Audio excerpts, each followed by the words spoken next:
That's right. I have wrestled with an alligator. I done tussled with a whale. I done handcuffed lightning, throw thunder in jail. You can't stop me. I'm going to win. It ain't about how hard you hit. It's about how hard you can get hit and keep moving forward. How much you can take and keep moving forward. I won't quit. I'll just keep getting stronger. Stronger?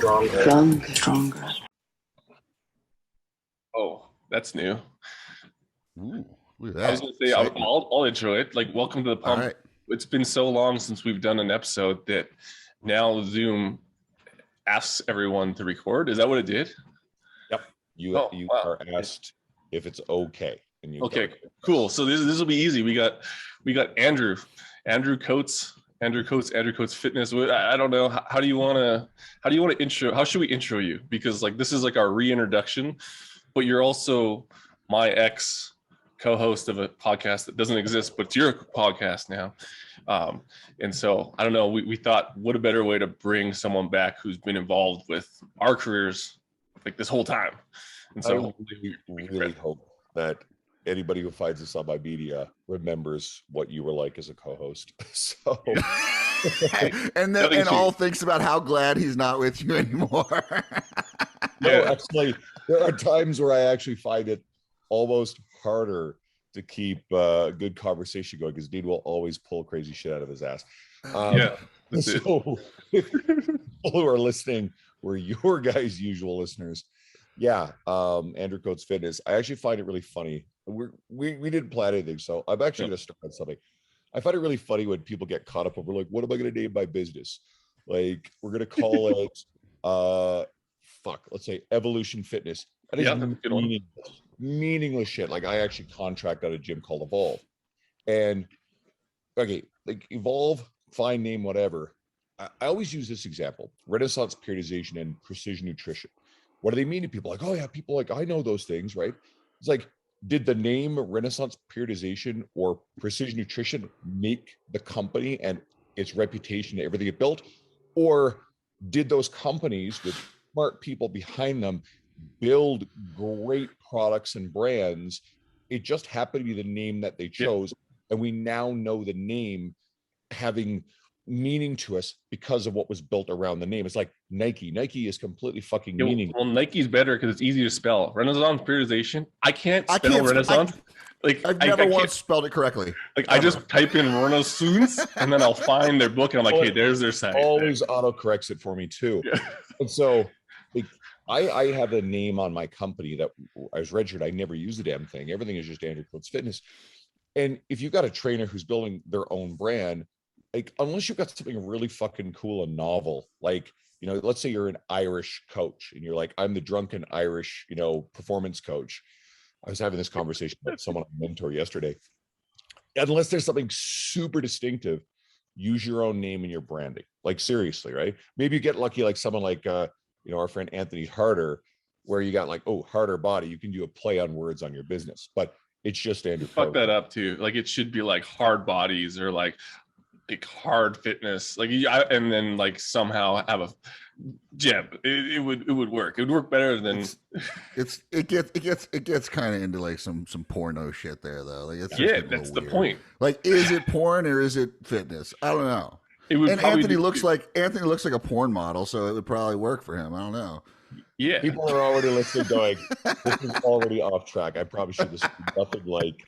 I can't help but almost feel like the host. So this will essentially it was created so that Jeb is probably the most interesting person on the planet, and I pull shit out of my ass. So like, I basically took that element out of your podcast now, and then it turned it into this. So like, this is the podcast. It literally is. It is nonsense for an hour. Hey, that's fine. Honestly, it's nice break from the routine. And to kind of answer your question, so if anybody's not super crazy familiar with me, okay, so I'm a personal trainer based in Edmonton. Dean is in Edmonton as well. I just 11 years in the industry a couple of days ago, which is kind of cool. Mostly in person, a little bit of online. I write for T Nation. I write for Generation Iron. I've written for things like the PTDC and True Coach. I got some new stuff that's hopefully coming around. I'll reveal once it's officially published. I host the Lift Free and Diet Hard podcast, which used to be a Fitness Devil with Dean.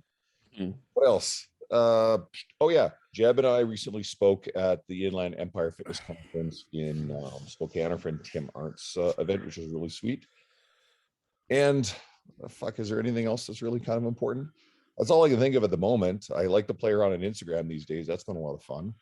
Yeah, like you're like the I don't want to say the Instagram guy, but essentially when we first started doing this shit, and I know Jeb's gonna say something, like our Instagrams sucked.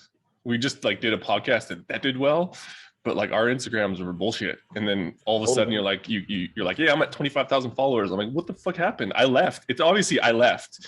Like, like that's what I'm thinking. The key to success, Dean leaving. Just stop being involved with it. But yeah, like it's kind of cool. Like, I don't know. I think that was kind of cool. People, I get a lot of questions about building Instagram following because I went from about 3,000 followers at the start of last year, and it literally this morning went over 27,000, and it just continues to grow. And people think, all right, well, cool. What's the trick? What's the hack? Whatever. And I mean, there's all the classics, post consistently. But if you're consistently posting selfies and pictures of your food, then no one gives a shit about that stuff. It's got to be something that's engaging. It's got to be something that's actually quite well written and well formulated.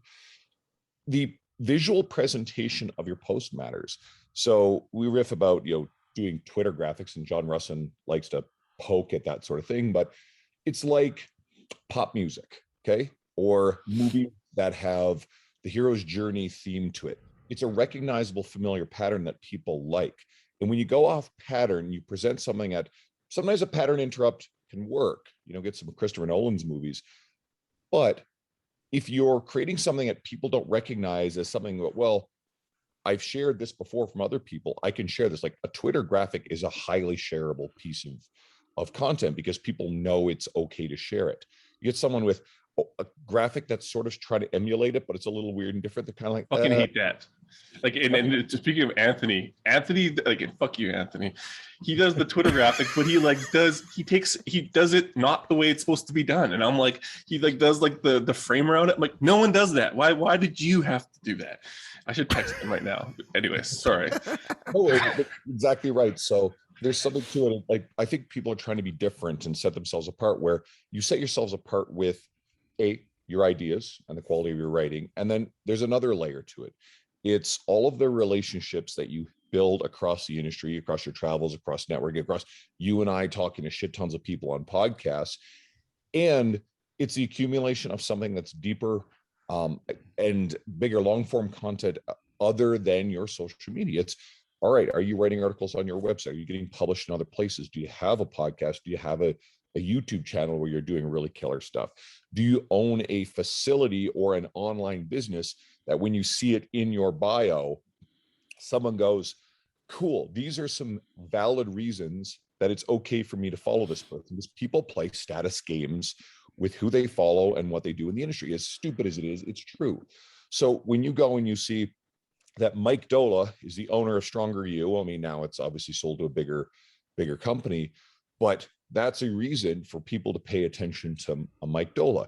When they see that you've written for if someone's written for Muscle and Fitness Magazine, whoa, there we go. That's a big thing, just like Generation Iron. So all of a sudden, someone looks at that and goes, cool, I've got a valid reason now to follow this person. Jeb has a whole slide. You should tell him about it, because I actually that was the whole joke at Spokane. Is like that was all the presenters afterwards. Is the douchebag slide, and Andrew he ran with it. It was awesome. I think also the funny thing though is like probably the most valid reason that people should follow you has like nothing to do with any of the things that they see. You post some of it, but the fact is that like you don't need social media, you don't need online. You make more money as an in-person trainer than probably 99.999% of personal trainers in the world. Like, and that's where you get your material from, which I think a lot of people don't realize. You're not just some dude sitting in his basement creating content. You're working 10-hour days, busting your ass, then coming home or on your break time doing this. So like that's also a pretty important piece. And you live. Yeah, and you live. You're huge. Like, you write for T Nation and stuff, but like you are T Nation. Like you like literally do bodybuilding shit and like have massive arms and shoulders. Like, which is honestly like that's a dying breed, which you know all too well. That's one of the biggest shit talking points on this show that we talk about is that like most of the people that talk about this stuff are like 140 pounds soaking wet, and it's like come on, like, you know, walk the walk. Yeah, I guess I'm walking around about 255, and I'm fairly lean at 255. Yeah, You lost weight? You've been losing weight. Nah, I've never been more than 260. I walked around consistently between 250 and 260 for several years. Which is ridiculous because you don't, like, I don't know, you look bigger than you are. I know it sounds really bad, but like I just assumed you're 270. Yeah, that's crazy. I wouldn't feel good at that. You start to bump up against 260, and you start to feel heavy and slow. Your cardiovascular conditioning sucks unless you're really working at it. And honestly, I got to keep an eye on this shit. I mean, I'm not a kid anymore. So like Monday, I'm just sitting up having breakfast, and all of a sudden, whoa, what the fuck's going on? Vertigo, just like a snap of a finger. And that cost me half a day straight up. I went to the doctor. What happened? Like, in the doctor's office. I don't know. Nothing happened. It just all of a sudden I have vertigo. So that was the screwiest thing ever. And so the rest of the day, of course, fatigued and lost. And I've had busy days the rest of the week, and I've been playing catch up, trying to sleep tons. I've been tired. And it's just weird. It is what it is, right? I came back. Is it Arrested Development with the vertigo? Like, that's what I like. Remember, do you guys watch Arrested Development? Yeah. One old chick, she has vertigo, and like that's how I pictured it. I'm like, how the fuck did Andrew get that? He's like 40. I've had it before. I've had it happen. Yeah. Heavy. I was doing TRX inverted rows, like feet up on the bench, and of course I snapped the TRX. And of course, you know, I hit my head on the ground below it. Of course, immediately the broken TRX goes flying across the gym because it's just that instinct of just pure rage and piss. But I remember feeling for that rest of that week and a half, I was like really irritable and like really temperamental, really pissy. This is like 4 years ago. And I'm like, fuck, I probably had a mild concussion. But in the wake of that too, I had a spell of about, a week and a half of vertigo. Man, I don't wish that shit on anybody. If you've never had it, don't like try to invite that crap because it's horrible. So TRX did it. So you're not like going to be promoting TRX anytime soon. I still use TRXs all the time. It's just isn't that scary? I had a conversation with the owner of the gym about making sure that his equipment wasn't worn. So, oh yeah, I guess it's not your TRX. Okay, that actually makes a lot more sense. I actually wish there was a video of that. Like, there's just certain things where like that would be funny. Like, I know it's not funny in the moment, but like, especially like if it creeped up later, it's like, oh, Andrew Coates, big Instagram trainer, not so nice, and then it's like you throwing a TRX across the gym, flipping out, like throwing a power rack across the room. That would be something. Yeah, go totally hulking out. I was talking to Jay Ashman yesterday, and he's talking about kind of his like how he's angry all the time. I'm like, dude, you're like fucking Bruce Banner, right? It's just straight up. We can't get talking with Jay because then he'll just get angry and then block us. And I still want to see what he's angry about. And so like I can't post on his things anymore because like I threw my jokes at him and he got mad. And so I was like, I'll hold off for like a couple months. But it was like a really good joke, and like he didn't appreciate it, and that's what I like was upset about. I was like, damn it, man! Like this is funny because it's funny, not because you're mad. It's funnier because you're mad now. It's like fuck. You just kind of got to take him in stride, and like, you know what? If he's determined to kind of like push his kind of like ideas at you, you just you stand your ground. And you go, okay, you disagree about something, and he'll respect the hell out of you simply for actually like standing your ground and disagreeing. Well, that's actually a talking point. Like not Jay, like we barely get in arguments with Jay because we just shit talk Jay. But there is like even if we talk about the memes thing and why they kind of get traction is like they're basically starting a discourse about like two opposite ends where there's people fighting, and then it ends up getting traction because the camps are so strong on either one, and it's like that's actually, okay. I got one for you guys. Yeah, I like. You guys will give me some insight into this. It looks like my internet connection's unstable, so hopefully you guys can hear me.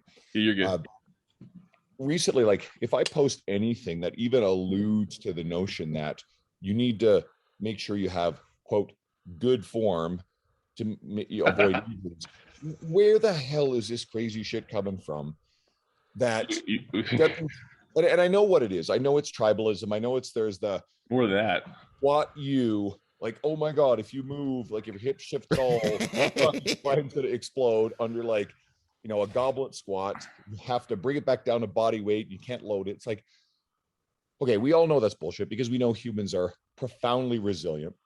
But at the same time, the opposite end of the spectrum, you get these people who are taking barbell medicine stuff and Greg Lehman stuff, and they're running with it. And they're saying, oh, the research says there's no relationship between form and injury. And I'm just like, that's such intuitive bullshit.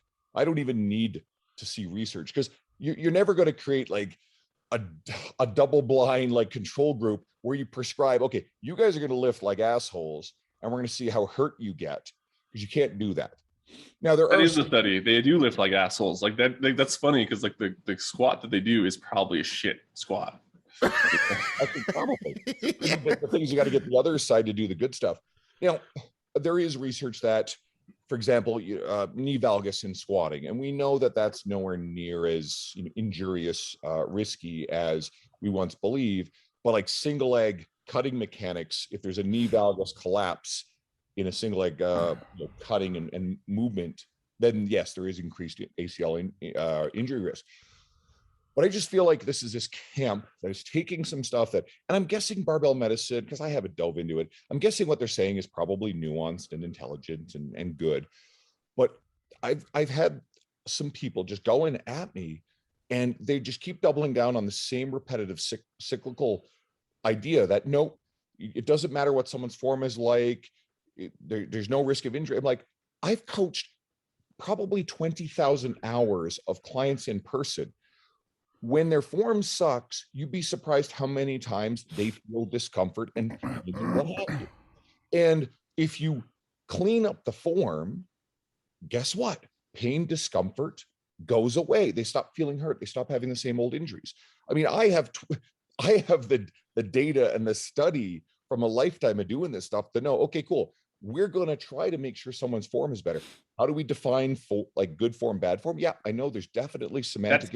That is the problem. I think like that's because so like we have like we're doing some stuff with Compound, and like that's pretty much their battleground is like, yeah, I noticed that like biomechanics versus fucking other people's biomechanics that is either different, and then they're combating over like this is how you properly move, and then the people like end up having bad form is actually okay form, but then they're demonizing those people so that they don't even do that form. They do the even crazier form that's a little bit more tighter, and then they just, like you said, they lift no weight.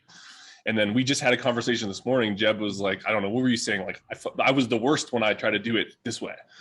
Yeah, when I was doing like trying to do all like the reaching PRI, like knees forward and like get myself, I felt like absolute garbage, and I was using 95 pounds, getting no stimulus. I was like, if I load up weight and go, and again, like, but I think on your post you made a whole point about that form is kind of subjective, anyways.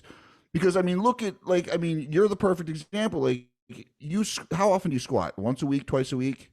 I used to squat twice a week. Now, like barbell, like heavy bilateral stuff, honestly, I might do it once every 2 weeks, but I've been doing a lot of supported Bulgarian squatting, which I can do really heavy.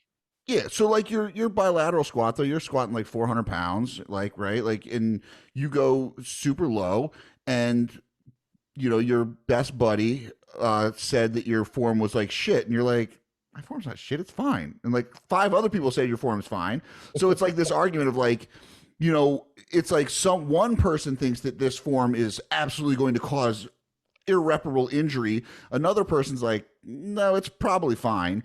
And so the arguments half the time might be the same people arguing the same thing with completely 2 different viewpoints. And I think 90% that's where it is. Well, in that example is something different too, because I told this story. I didn't name who, and I won't.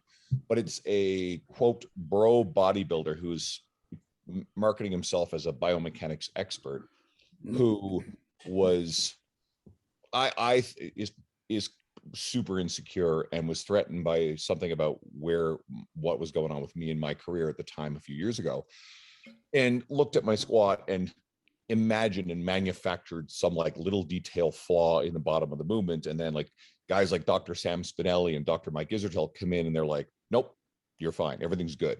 And it's like, I know this person is just playing at being a biomechanics expert, and they're really just like taking the shit that they learned from some other people and just pawning it off as their own. And you'll know a dog shit squat when it happens, and that wasn't a dog shit squat. And I think that's what the argument is. And then, like you said, it ends up being argument amongst minutia of these people, when really all you're saying is like, a shitty squat's a shitty squat, and that dog shit squat that everyone knows is a dog shit squat, that's bad. Like.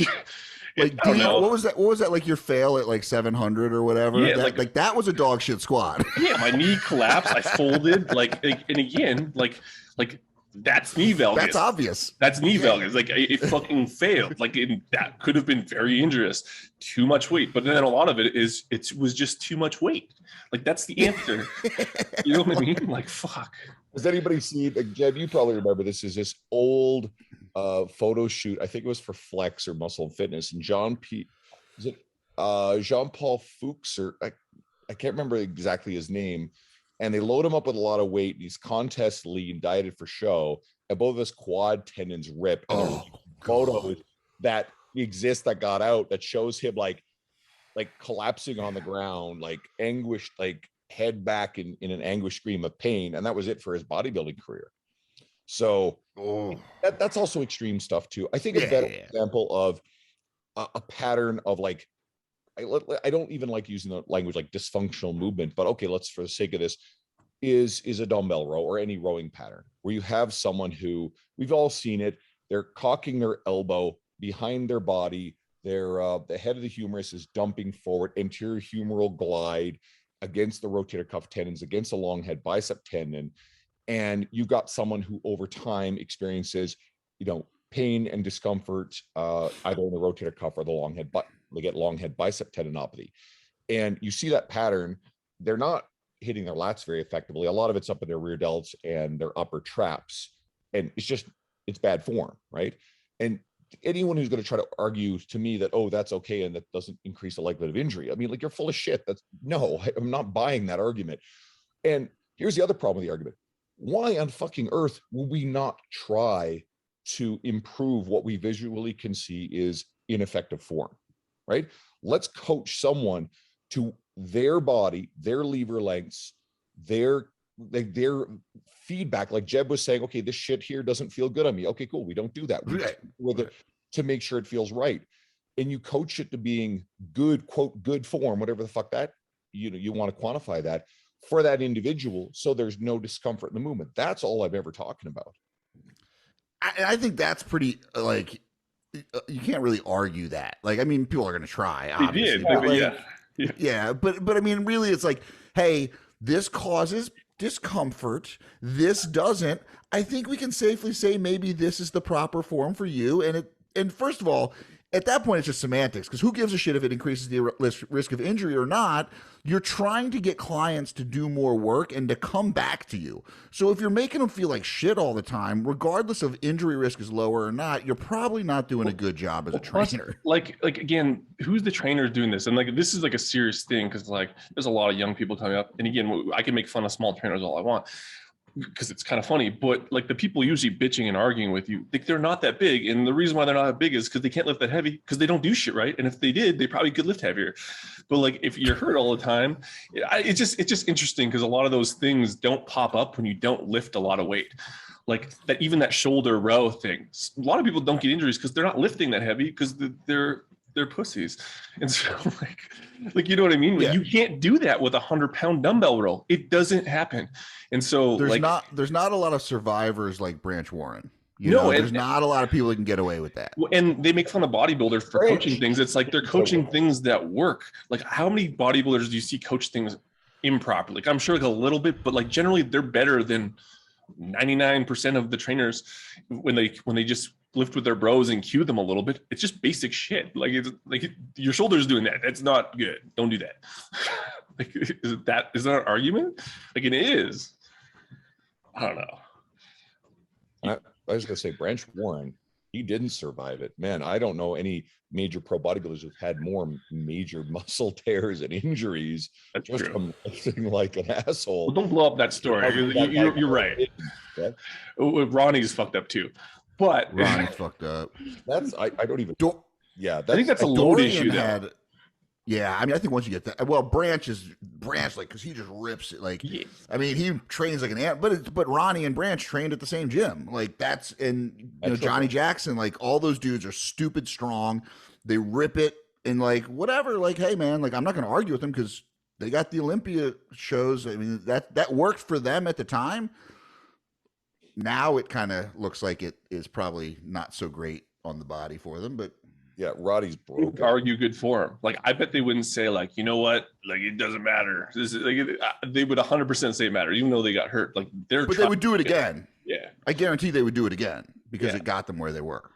And I think there's a strong argument to say that, that kind of training intensity and all the other factors going into it is why these guys, like Ronnie's one of the greatest bodybuilders of all time, if not the greatest, and Branch and Johnny of our longtime top level pros.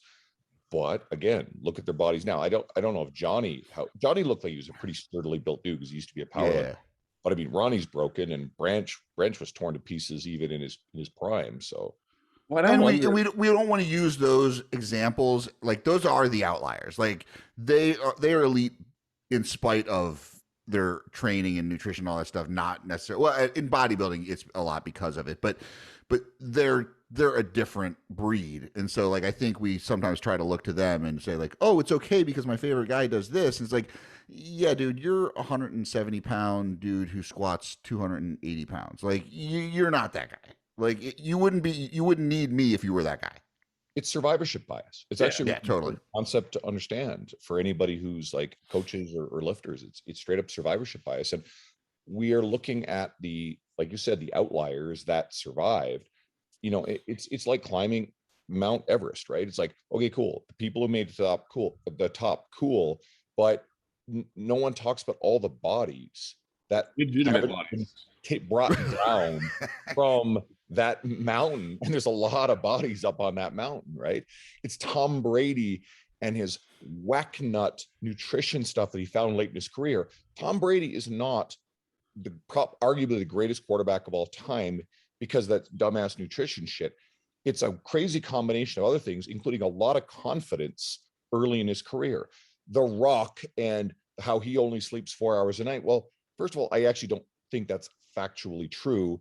Two, there's a whole bunch of other things that explain The Rock's success. And I promise you, the fact that he sleeps less is not one of them. Everyone on that much trend only sleeps 4 hours a night. There's a real. Of course, he only sleeps 4 hours a night. He's fucking juice to the gills on trend. One meme, they just had a meme on him to like, actually, the key to success is going bald. Because they just had a picture of him like when he had like a little bit of hair and then he went bald and just jacked. And it's just like, like you said, like you can come to any conclusion with that guy. Like it's fuck. What was the turning point for The Rock? Like if we really think, because it wasn't wrestling, he was big, but it like Scorpion King. Which one? The Scorpion King. Being cast in the Scorpion King. Yeah, I guess because that's his movie career. The Mummy. It was probably. Oh, it was the Mummy. That's right. Into the Scorpion King. That was a tipping point.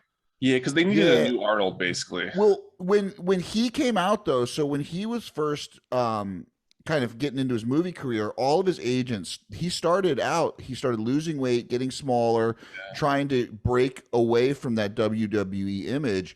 And then finally he got sick of it. And I remember because when Sean was at Muscle and Fitness, my buddy Sean Heisen, they had The Rock on for, I guess it was, what did he, Conan? Did he do a Conan or he did like he did some. He did do Conan. He did do the new. It wasn't Conan. It was new Conan. It was some other like. He was Scorpion King. Hercules. I think it was. Yeah, it was Hercules. Yeah. So when he did that, he did like a recreation of the Arnold cover, and he did Muscle and Fitness, and all of his agents were telling him, "Don't do Muscle and Fitness." And he's like, "No." He's like, "This." He's finally was like, "Fuck all of his agents." He said, "Everyone kind of fuck off. I'm getting back to getting jacked. I want to do action films. I'm going to stop doing Disney Tooth Fairy movies, and I want to be Arnold." He's like, I did this because Arnold is like the guy, and so he recreated that Arnold cover for a Muscle and Fitness. And like once he went away from the direction of everyone told him of like get smaller, become more mass appeal, and just was like, fuck it, I'm gonna get as big as possible and just go lean into it. Like that's when he blew up because people were like, they've been starving for it. People forget the mass, like Arnold was mass appeal. Jean-Claude Van Damme, mass appeal. Dude, Jean-Claude Van Damme was the fucking stud back in the day. The 80s iconic, and it bled into the 90s. I mean, Arnold could have kept probably making movies if he didn't become the governor, and he still came back, and people still wanted to watch his shit. You're right. The Rock is Arnold 2.0. He's followed the same sort of trajectory of excelling bodybuilding versus like wrestling, very analogous in movie career. Now it's funny because Hollywood's trying to do it with John Cena, and he's fucking horrible. I can't. He's just not that funny. Like he's funny when he's trying not to be. Like when he's funny when they're trying to make fun of him not being funny. But the weird thing is he is actually the most personable of anyone. Like when he's on a talk show or if he's like hosting, the dude is really, really smart.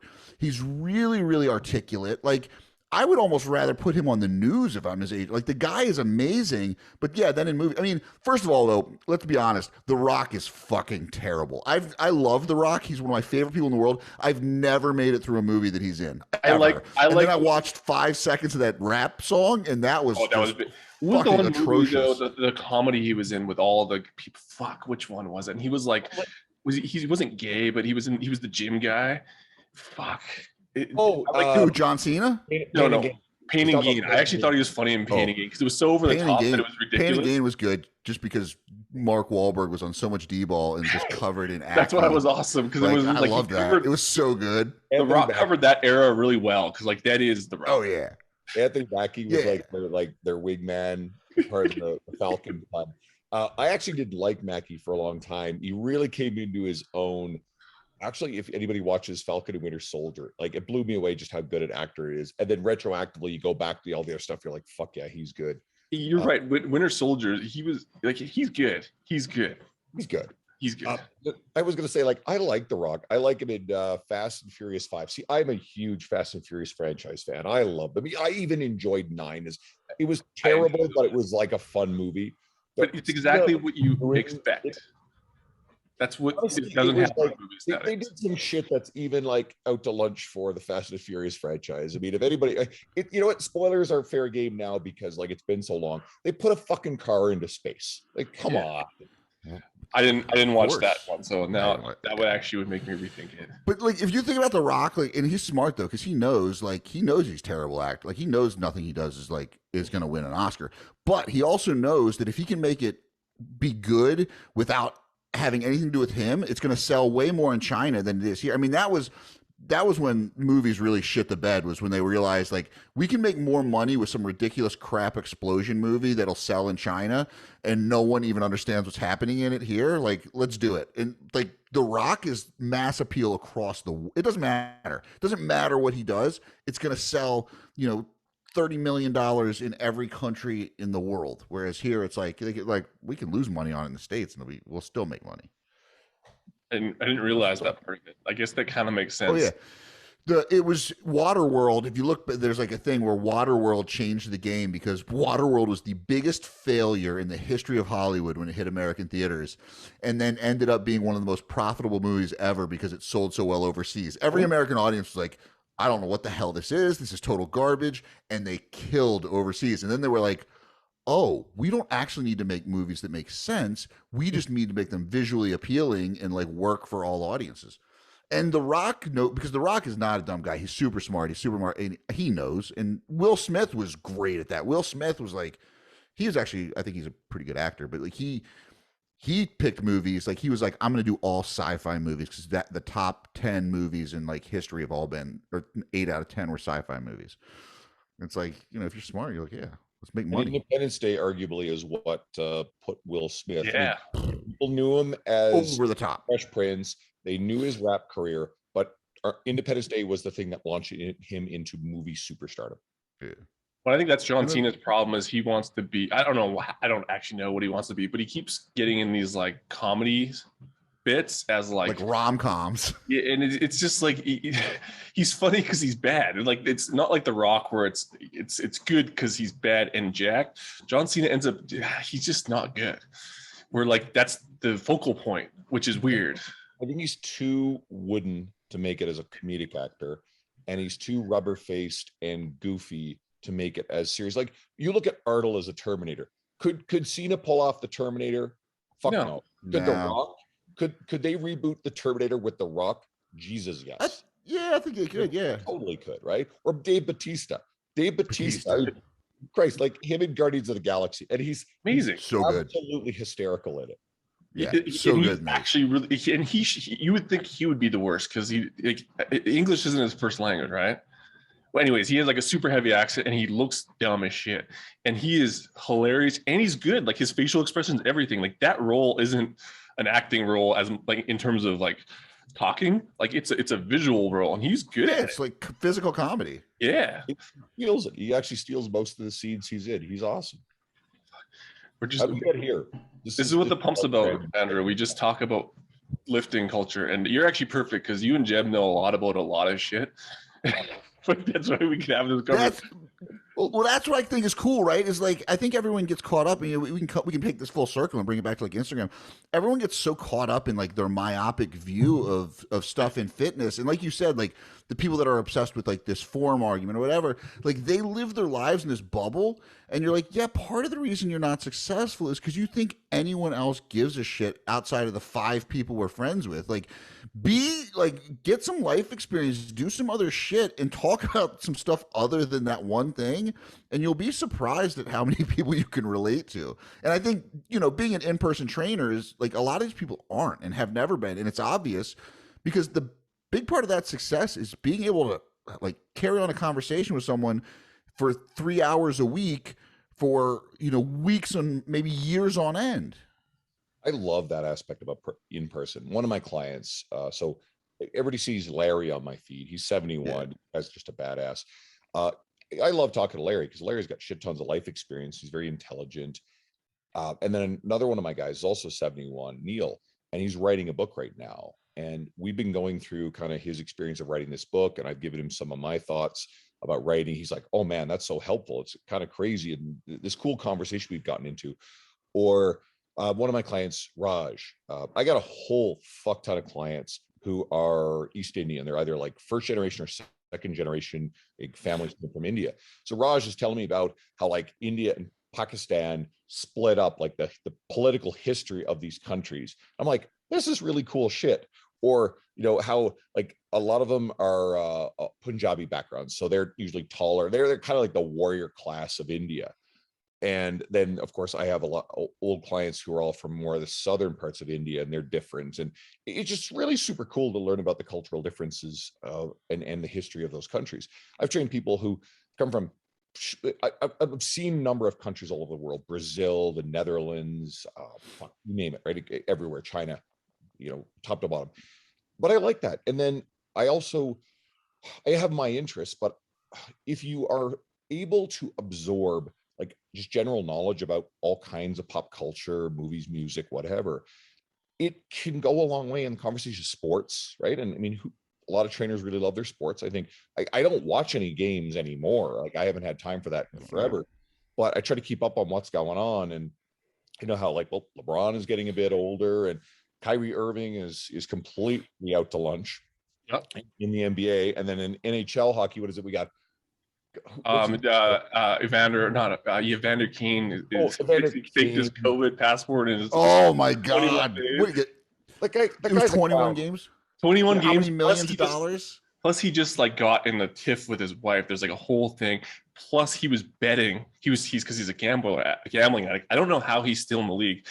Betting against his team, but they couldn't like prove it because like it was on an app, so it was like fine. I was like, what? Life Music came out and said he was betting on his own games.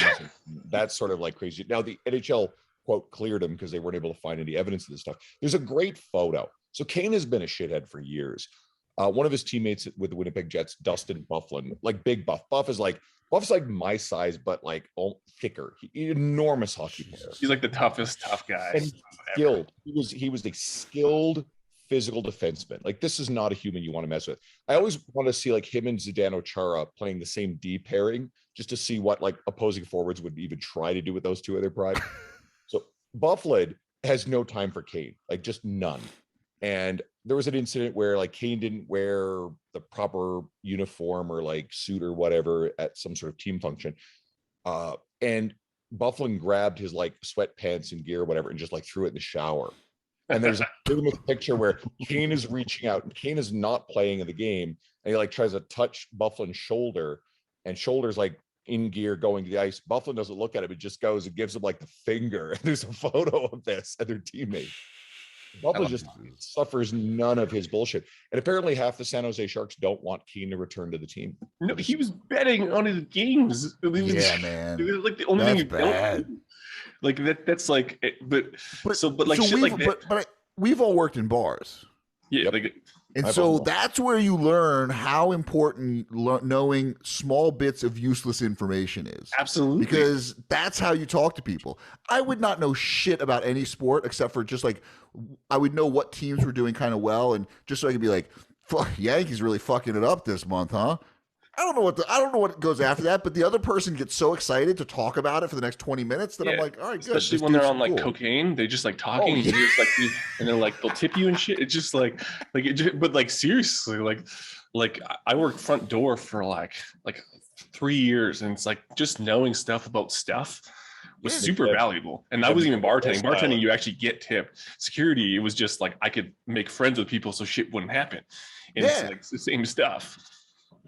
Well, you were a hairstylist, and I know that actually matters even more in that realm.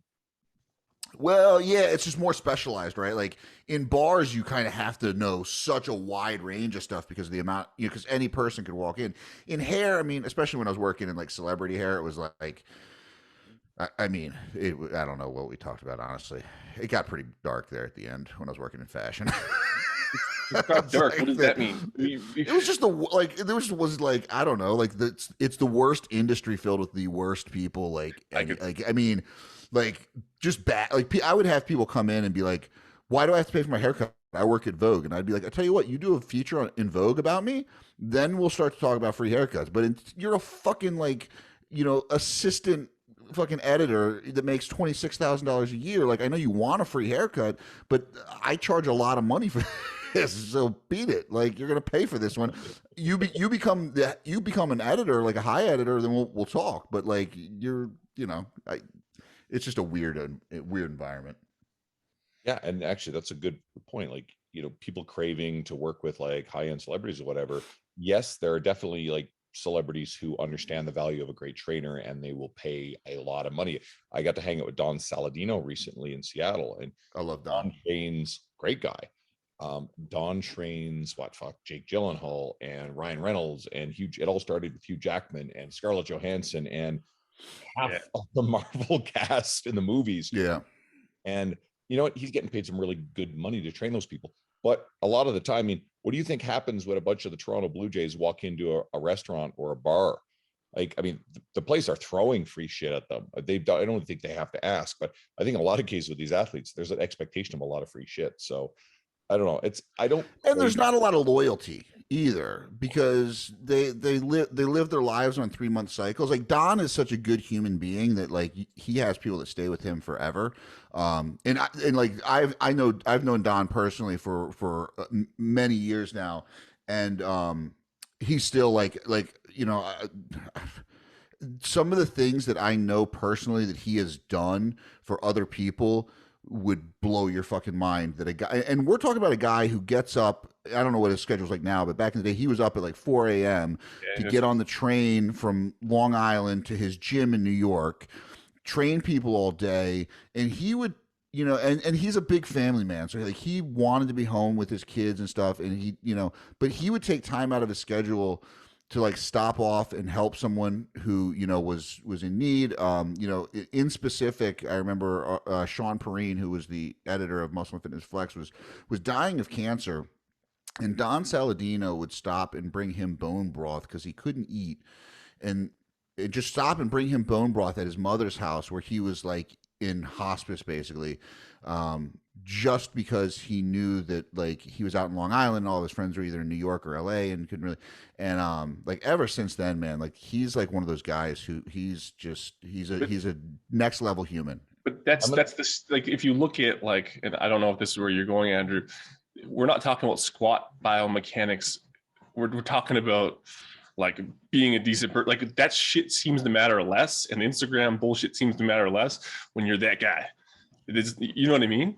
And I was going in that direction. And I'm going to say this. So if anybody who's lasted through this conversation and wants one of the best takeaways you can get from this conversation, but to apply your, like, if a fitness career or just life in general, is do good shit for other people with, here's a key, with no expectation of reciprocation or return. If you put out a lot of positive stuff into the grand either of this industry, and it's something I genuinely try to do, where, you know, it's bringing on podcasts or sharing other people's stuff, or, you know, recently I've been able to pull a bunch of really cool people in as collaborators on T Nation for their first like appearance ever, and they're like, I think that's the coolest shit ever.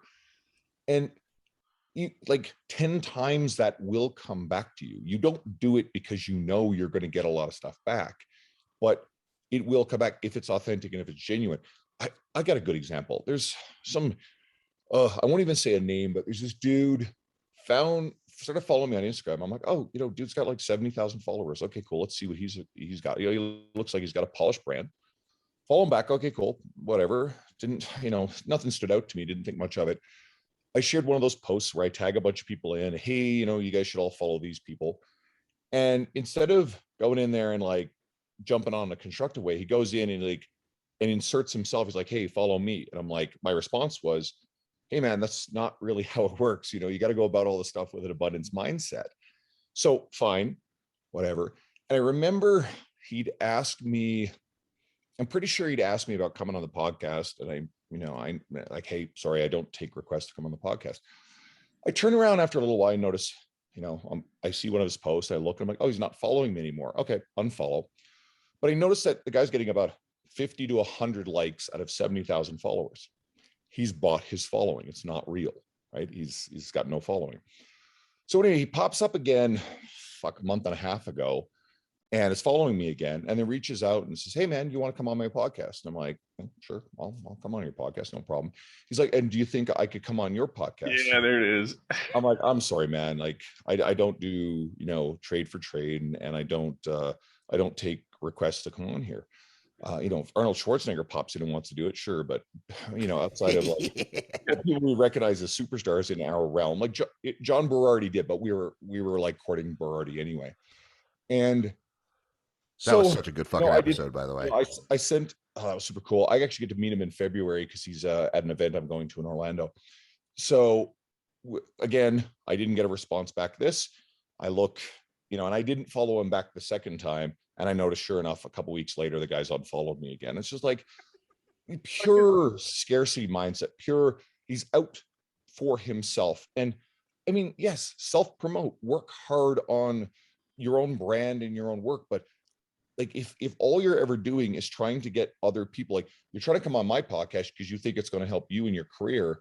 Well, how about building a relationship with me? How about having a brand? There's a certain, I don't usually reveal this, but the way that I choose guests now, it's got to be someone who's, you know, an educator, credible. They've got to have a whole bunch of, you know, credible career capital behind them, having written for, you know, big publications, and educator, public speaker, that sort of thing, and some combination of those type of things. So I randomly get weird messages in my DMs, and like some guy who's got 100 followers I've never heard of. I was like, hey, do you need a guest for your podcast? I'm like, no. We both know that it doesn't work like that. Like even your following is growing. You're like, yeah, my podcast is kind of like here, but it's not like you get these guests and everything just blows up. Like it still has to be good. And if it's just the same old bullshit everyone else does, and like, that's not saying ours is amazing, but we've had some episodes do well. But it's like those episodes that did well were good. So like, it's just like going on someone's podcast, won't get you that many followers. It will get you 5, because I've been on some bigger ones. It doesn't help. I was on like Barbell Shrugged, which is like the biggest fitness one. You got like 10 followers. You know what I mean? Like, I have this idea that if they get featured on podcasts, it suddenly like makes them break through and legitimize them. And that's not how it works. And, you know, occasionally I'll get, you know, I used to get this like, hey man, you know, if I've got a really great story, I think your audience will be interested. I'm like, no, they're not going to be interested because they don't know who you are. And I feel mean saying that, but it's the truth. You have to work very hard to become someone that they know about, and then you get invited on podcasts, and then people are interested. right? We all have the same story anyways. Like, to be real, like we talked about the lifting. So Jeb and I were in a group chat talking about how we got into lifting. It was all very similar. It's like, oh, we saw people lifting and they were big, and so we wanted to get bigger. Like, or like the biomechanics coach, like, I was injured and I wanted to learn about lifting properly, so I'm doing this. So the physics, like, it's the same fucking story.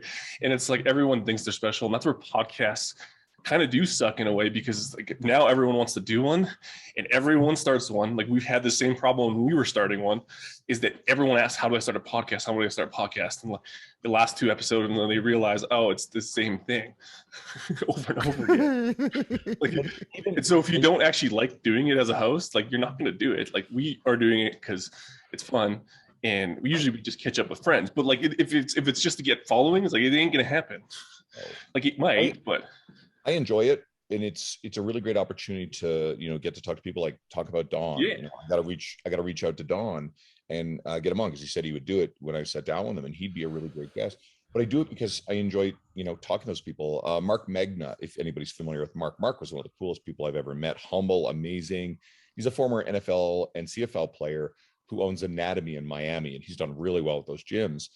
And man, like, the guy's story and how like humble and cool he was just blew me away. So I've got to get him on. And my buddy Kevin Mullins actually just coincidentally works for him at one of his anatomy gyms down in Miami. He moved down there and says he's a great guy. So it's like, that's the kind of stuff that takes years and years of doing kind of a lot of shit unseen. Like Don, all the stuff Don has done. Yes, some of it's been high profile because of his clients, but a lot of it's just been, again, running his gym in New York, and now he's building a place on his own property. He's going to call it the farm, I think. Dude, it's like he built this like huge barn. Like, it's crazy. The barn. I mean, it's like, and like, so Don is like old school, like yeah, he has, so his gym is, his brother is like a pro golfer, so his gym was called Drive 495. It was like a gym for golfers. And like, so my dad knows who Don is because he used to write like strength things for like golf magazines. My dad's a golfer, so he's like, oh yeah, I've read this guy's stuff. He's like, that's so cool. But Don is like an old school, like, body, like he works out at Bev Francis's in Long Island, which is like the East Coast. It's called the East Coast Mecca. It's where like bodybuilding on the East Coast was, you know, where it developed. So like, he knows, and you talk about a guy who knows like the history, like, that's a dude just put in work for like 20 years to become an overnight success. Like, and again, works harder than anyone. Like, again, you can't, and he's also the single most charming it's disgusting. You walk into a room and you're like, this guy just sucked all the oxygen out and there's nothing anyone else can do about it. And this is the lesson I hope people take from this stuff is there's no such thing as an overnight sensation in this industry.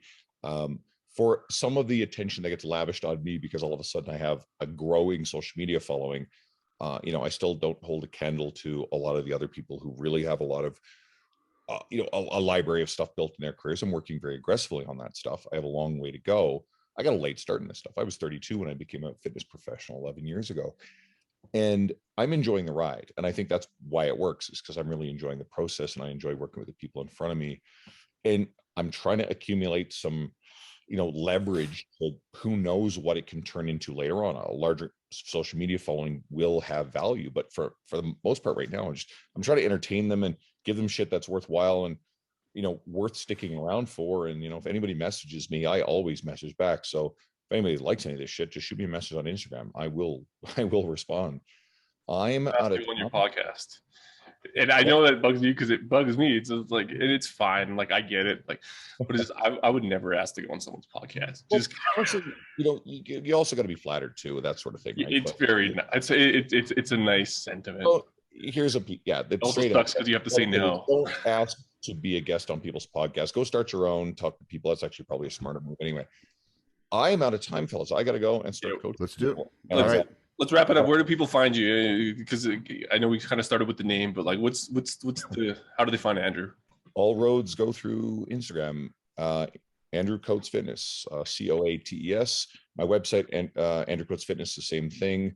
But I pretty much post everything up on Instagram, so that's where you can find any articles I publish. It's all linked to my website too. Any of the external stuff. I got a meeting today with Edwin at Generation Iron to do more stuff for those guys, and we'll see how that, like, see what he wants from me. And yeah, I'm actually working on at least one new publication I've already had a meeting with those guys, and I'm probably will have some sort of assignment for them in November. And there's more in the works. I love it. So if you want to come and check more of it out, go connect with me on Instagram. All right. With that, thank you, sir. It was good to reboot the pump with the guy that was first half of the piece there. So I don't know, whatever you call it. Piece.